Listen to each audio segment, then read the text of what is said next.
All right, good day today. Again, third down, red area focus. Definitely been a big point of improvement for us on both sides of the ball.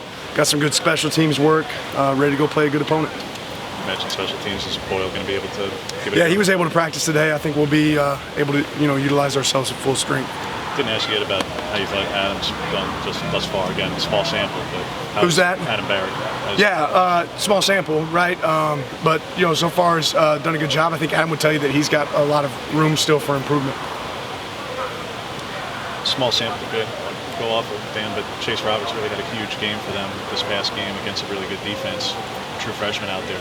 What makes him a viable target and a really good target? Yeah, I mean, just in general, I think they're a team that they can play with the right hand or their left hand. If you take away the run, they're going to be able to throw the ball. If you take away the pass, they're going to be able to run the ball, and they do a good job playing off of that. Obviously, he's really talented. They do a good job of getting to him.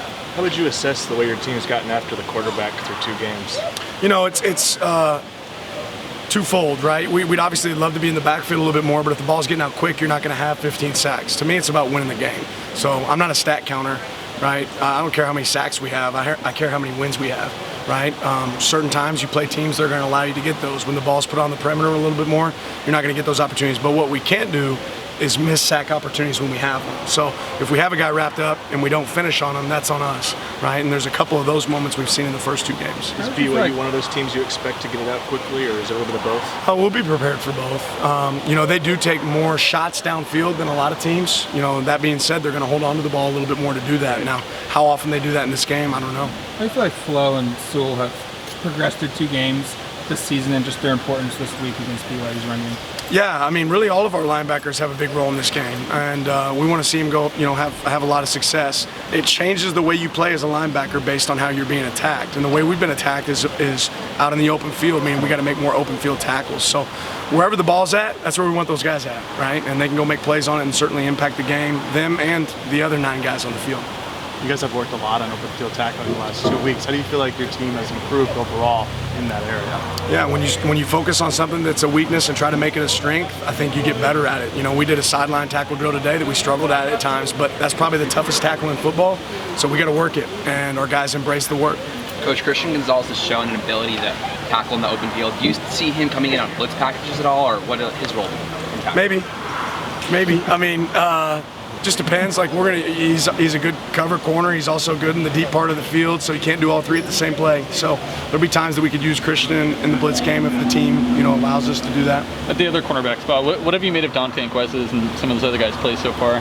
Yeah, I think just in general in our entire defense, we're looking for opportunities to continue to improve. I thought the second game was better than the first one, but we saw stuff that we can get better at as a unit there in the secondary and in the front 7, every piece of us, not just at one corner spot, right? Christian Gonzalez has stuff that he can go get better at too. So every one of our guys has a plan for improvement. We've seen some of that growth from game 1 to game 2.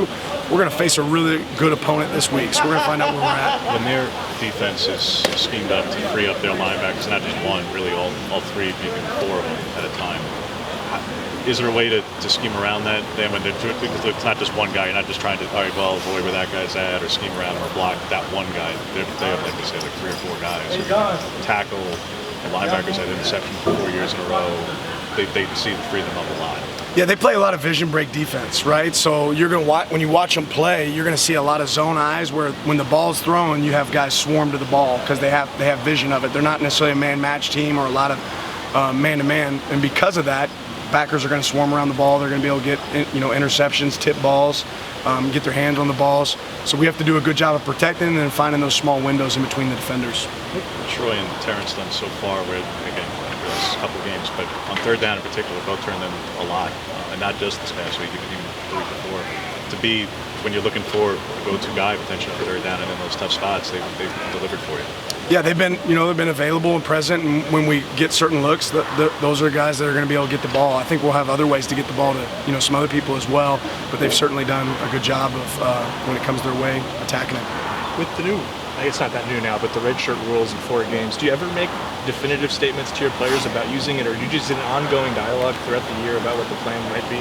Honestly, our plan is how can we best develop our players and how can we best win games, and I think that conversation continues to change throughout the year based on your health as a team, based on people's performance. To think that any of the guys that just got here for us are going to be the same players 10 10 games from now is a complete disservice to them and to our program from a development standpoint. So, I've been around programs a long time where a guy that wasn't necessarily involved game 1 was super involved game 10.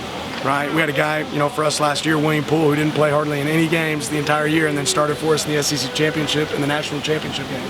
So, to know where we're at now, to make decisions about redshirting, not redshirting, based on today, comparative to what's going on in November and December, I think is really premature. Is Noah lining up on the weak side more than usual?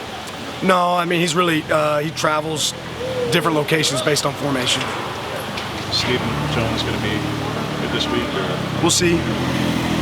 How's Jackson looked in practice? Mentioned obviously he came back last week. Just how has he been with that top unit and get some more opportunities there? Jackson LeDuc.